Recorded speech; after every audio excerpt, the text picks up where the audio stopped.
Welcome to our channel friend घूम लो यारों। मैं हूं आपका होस्ट नितेश और आज हम आए हैं महाराष्ट्र के एक बहुत ही ऐतिहासिक शहर को देखने जिसका संबंध सीधा रामायण से देखने को मिलता है। तो इस शहर का नाम है नासिक और ये वह शहर है जहाँ पे रामायण का दूसरा अध्याय चालू हुआ था।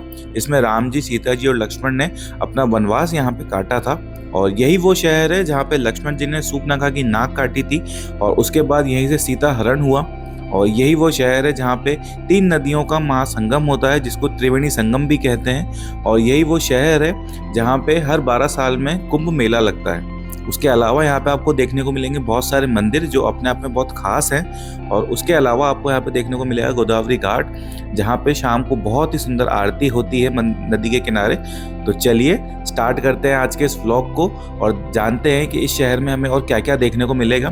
तो इस वीडियो में आपको जानने को मिलेगा कि आप नासिक में अगर आ रहे हैं तो आप नासिक कैसे पहुंच सकते हैं, यहाँ कहाँ रुक सकते हैं और आपको यहाँ पे जितने भी मंदिर हैं इन सबको दर्शन करने के लिए कितना टाइम लगेगा आपको, तो आप कितने दिन का अपना नासिक का प्लान कर सकते हैं। तो चलिए स्टार्ट करते हैं आज के इस व्लॉग को और वीडियो को पूरा एंड तक देखिएगा ताकि आपके सारे डाउट्स क्लियर हो जाएं। तो दोस्तों, अगर आप नासिक का प्लान बना रहे हैं तो यहाँ का प्लान कम से कम 2 से 3 दिन का आप बनाइए। और सबसे पहले नासिक में पहुंचने के बाद आप नासिक से त्रंबकेश्वर जाइए जो कि यहाँ से 30 किलोमीटर दूर है और वो उसकी बहुत ही मान्यता है। तो लोग सबसे पहले वहाँ दर्शन करने जाते हैं। तो आप भी पहले नासिक में आके अपना होटल में चेक इन करने के बाद त्रंबकेश्वर महादेव जा सकते हैं और उसका वीडियो हम ऑलरेडी बना चुके हैं जो कि आपको हमारे वीडियोस में मिल जाएगा। तो अगर आप वहाँ पे जाना है तो उसके लिए आपको कोई भी डाउट हो तो आप वीडियो में पूरा देख सकते हैं। त्रंबकेश्वर के दर्शन करने के बाद आपको ऑलमोस्ट 1 दिन पूरा लग जाएगा और उसके बाद अगले दिन आप नासिक में जितनी भी जगह हैं वहाँ के पूरे दर्शन कर सकते हैं। तो आपको 1 पूरा दिन ऑलमोस्ट नासिक में लग जाएगा। तो दोस्तों, अब बात करते हैं कि आप नासिक में पहुंच कैसे सकते हैं। तो सर, नासिक में आने के लिए आपको सारे ऑप्शंस अवेलेबल हैं। नासिक में ही आपको रेलवे स्टेशन मिलेगा जो कि हर स्टेट से यहाँ पे ट्रेन अवेलेबल हैं। उसके अलावा अगर आप बाय एयर आ रहे हैं तो यहाँ से 15 किलोमीटर दूर नासिक का एयरपोर्ट है जहाँ पे आप बाय फ्लाइट आराम से आ सकते हैं। और अगर आप नासिक से पास में सिटी की बात करूँ तो यहाँ से बॉम्बे से लगभग 110 किलोमीटर पड़ता है और शिरडी से लगभग 90 किलोमीटर पड़ता है। तो अगर आप वहाँ से यहाँ आना चाहते हैं तो बाय कैब या बाय लोकल ट्रांसपोर्ट से इजीली आप नासिक पहुँच सकते हैं और उसके बाद यहाँ पे आराम से अपना चेक इन कर सकते हैं और फिर आजू बाजू की जितनी भी जगह हैं उन सबको कवर कर सकते हैं। तो फ्रेंड्स, आप जो मेरे पीछे देख रहे हो ये यहाँ की पार्किंग है और अगर आप अपना व्हीकल लेके आते हैं यहाँ पे तो जितनी भी जगह हैं यहाँ पे लगभग 7 से 5, 10 से 15 लगभग मंदिर हैं छोटे। बट अगर आप उनको पर्सनल व्हीकल से जा के अटेंड करेंगे तो हो सकता है आपको थोड़ा टाइम ज़्यादा लग जाए क्योंकि रास्ते अगर आपको आइडिया नहीं होगा तो थोड़े ज़्यादा आपको दिक्कत हो सकती है। इसलिए यहाँ पे ये ऑटो जो आप पीछे देख रहे हैं ये ऑटो यहाँ पे लगभग 400 से 500 रुपये लेते हैं। आपको ये पूरा टूर करा देते हैं, उसके 1 घंटे के अंदर वो सारी जगहों पर कवर करा के ले आते हैं। तो हमने भी ऑटो बुक कर लिया, ऑटो से हम जाएंगे और सारे दर्शनों को कवर करके आएंगे। तो चलिए बने रहिए हमारे साथ और आप भी करिए वर्चुअल टूर नासिक की जगहों का फेमस जहाँ पे हम देखेंगे लक्ष्मण जी ने कहाँ सूर्पनखा की नाक काटी थी, सीता माँ की कुटिया कैसी थी, कालाराम मंदिर हम देखेंगे। चलिए बने रहिए हमारे साथ, चलते हैं मंदिर के दर्शन करने। तो दोस्तों, हमने ऑटो बुक कर लिया है और इसका जो चार्ज है वो है 450 रुपीज़, जिसमें ये 5 से 6 जो मेन जगह है यहाँ की वो हमें कवर करेंगे, वो हम आगे देखेंगे। और चलिए जान लेते हैं और कुछ नासिक की खास बातें जो हमें यहाँ आएंगे तो ध्यान रखनी है। तो अब बात कर लेते हैं कि यहाँ पे रुकने का क्या क्या अरेंजमेंट है। तो अगर आप यहाँ पे आ रहे हैं तो यहाँ पे जो सबसे मेन जगह है वो है पंचवटी और उसी के आसपास सारी आपको होटल्स और धर्मशालाएं मिल जाएंगी। और अगर आप धर्मशालाओं में रुकना चाहते हैं तो यहाँ पे 300 से लेकर 1000 रुपये के बीच में आपको यहाँ पे रूम्स अवेलेबल हो जाएंगे धर्मशालाओं में।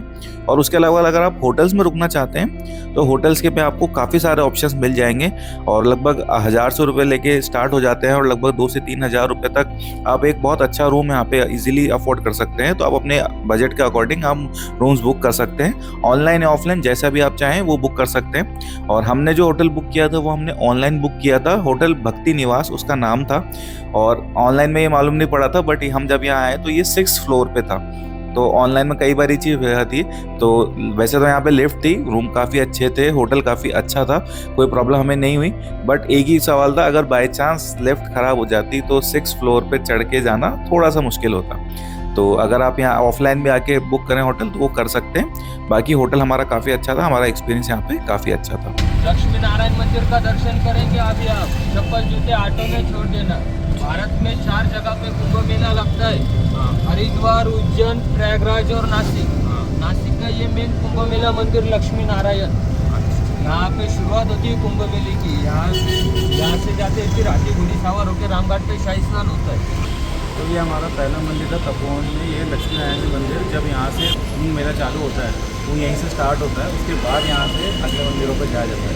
तो चलते हैं अपने मंदिर पर।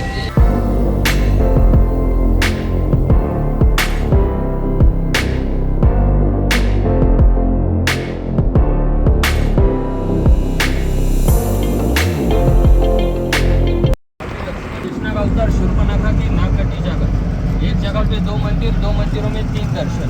नाक काटने से सिटी का नाम हो गया नासिक, पहले का नाम था पद्मानद। सो नेक्स्ट हम पहुँच गए हैं लक्ष्मण जी के मंदिर में, जहाँ सुपना की नाक काटी थी लक्ष्मण जी ने। तो चलिए यहाँ के दर्शन करते हैं हम।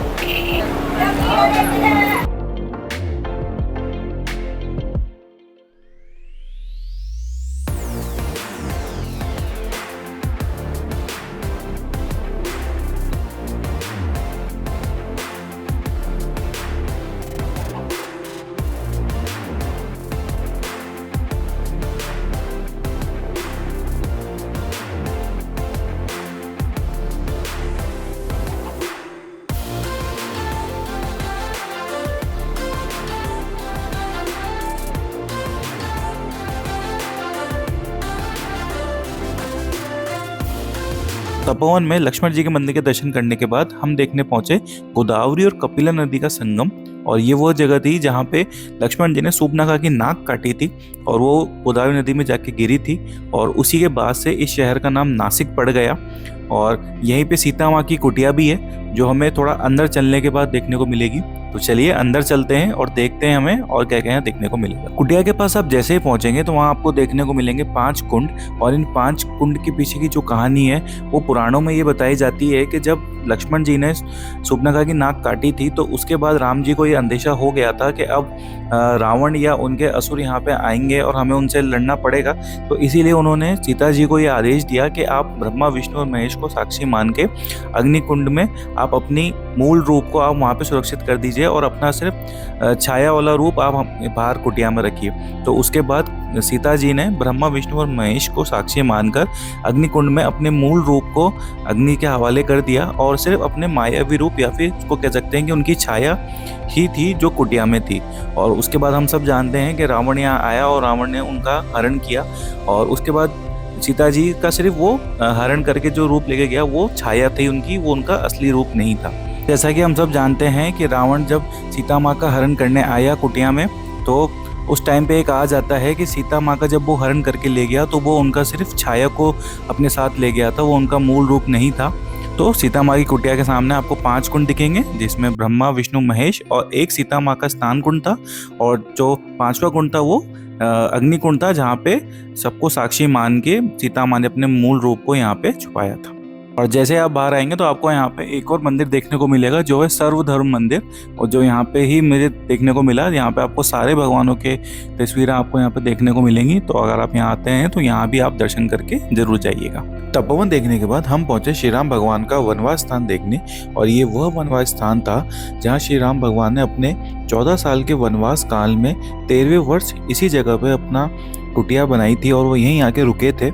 और ये स्थान उसके बाद खास इसलिए भी हो गया क्योंकि यहीं से रामायण का नया अध्याय चालू हुआ। यही वो जगह है जहाँ से लक्ष्मण जी ने सूर्पनखा की नाक काटी, यही वो जगह है जहाँ सीता माँ का हरण हुआ। और इसी के बाद श्री राम भगवान लंका की ओर रवाना हुए। तो श्री वाल्मीकि रामायण में इन स्थानों की बहुत खास मान्यता है, इसीलिए काफ़ी दूर से लोग यहाँ आते हैं दर्शन करने के लिए। तो आप भी बने रहिए हमारे साथ और दर्शन कीजिए। तो चलिए आगे देखते हैं और क्या क्या हमें यहाँ देखने को मिलेगा। श्री राम वनवास स्थान देखने के बाद हम निकल पड़े वो जगह देखने जहाँ छल से रावण ने सीता माँ का हरण किया था। सीता माता का हरण ये होने के बाद सामने जाइए काट्या मारुति, 5 पांडवों को हनुमान जी दर्शन दिए। अभी हमने देखा पीछे सीता माँ की वो जगह थी जहाँ रावण उनको हरण करके लेके गए थे। बुधवार का दिन था वो, और वो उस दिन उनको हरण किया था। और पीछे जो आप मेरे मंदिर देख रहे हो, अभी यहाँ पे कंस्ट्रक्शन चल रहा है, इसकी वजह से मंदिर मूर्ति जो है बाहर स्थापित की गई है। उसका कंस्ट्रक्शन जब पूरा हो जाएगा तो वो वापस अंदर चली जाएगी। तो चलिए अब चलते हैं नेक्स्ट जगह। मंदिर के जस्ट अपोजिट में आपको देखने को मिलेगा वह स्थान जहाँ पे महाभारत काल में हनुमान जी ने 5 पांडवों को दर्शन दिए थे। और इसलिए यहाँ पे जब अंदर आप जाएंगे तो आपको हनुमान जी की यहाँ पे एक विशाल मूर्ति देखने को मिलेगी जो कि लगभग 11.5 फुट की है।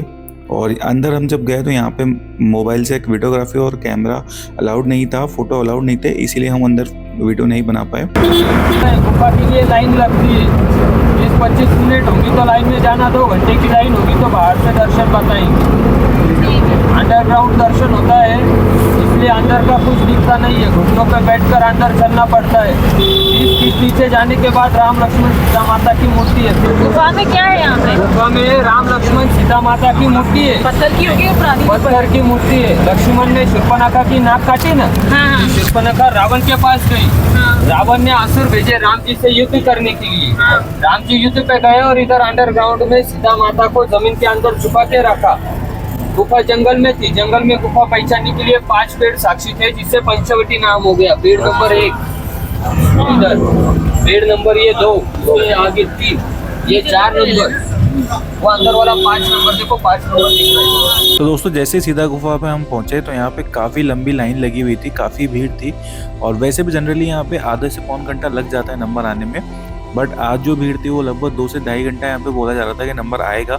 इसीलिए हम यहाँ नहीं जा पाए अंदर, क्योंकि हमें आगे और भी जगह कवर करनी थी। बट अगर आपके पास टाइम है और अगर आप पूरा दिन यहाँ पे रुक रहे हैं तो ज़रूर अंदर जाके सीता गुफा को देख के आइएगा। बस एक चीज़ का ध्यान रखिएगा कि अंदर जो सीता गुफा में जो रास्ता है वो काफ़ी नैरो है सीढ़ियों का, तो इसीलिए अगर आपको बैक पेन हो, अगर जॉइंट पेन हो, तो आपको हो सकता है थोड़ी प्रॉब्लम हो अंदर जाने में। तो अगर आप यहाँ आते तो इस बात का जरूर ध्यान रखिएगा। और सीता गुफा के बाहर आप यहाँ पे आपको देखने को मिलेंगे 5 पेड़, जिसकी वजह से इसका नाम पंचवटी रखा गया है। तो चलिए अब हम आगे चलते हैं, आगे हम कालाराम मंदिर देखेंगे। तो सीता गुफा देखने के बाद हम पहुंचे कालाराम मंदिर देखने, जो कि सबसे फेमस मंदिर है नासिक में। और इसकी खास बात यह है कि यहाँ पे जो आपको राम, लक्ष्मण और सीता माँ की जो मूर्ति दिखाई देती है वो काले पत्थर से बनी हुई है, जो कि पूरे भारत में आपको और कहीं देखने को नहीं मिलेगी। तो चलिए हम भी दर्शन करते हैं, और आप सब भी जहाँ भी हो, जहाँ से भी इस वीडियो को देख रहे हो, आप भी दर्शन करिए श्री कालाराम मंदिर।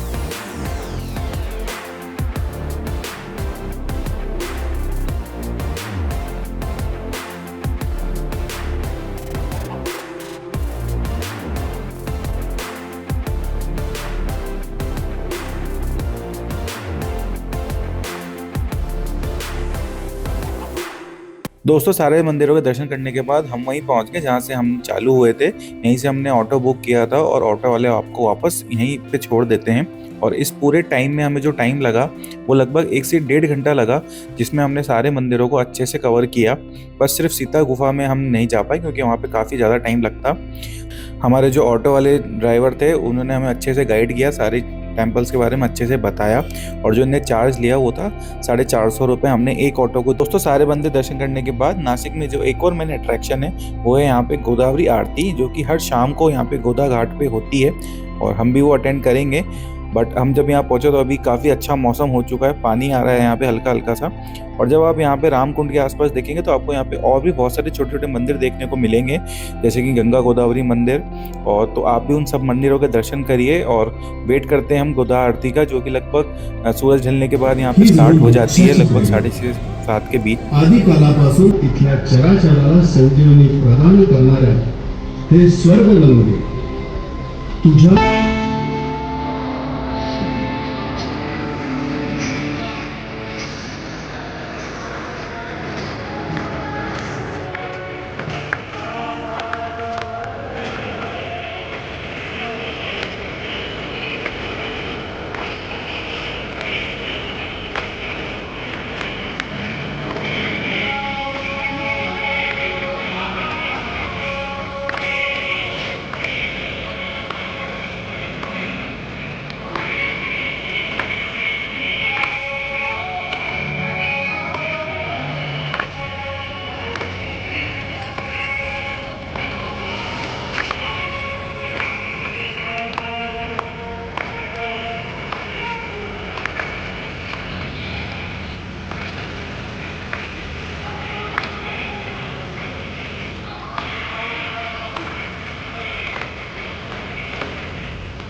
तो फ्रेंड्स ये था हमारा नासिक दर्शन का टूर। ये पूरा आज कंप्लीट हो गया है। हमने बहुत सारी चीज़ें कवर की जो आपने वीडियोस में देखी होंगी।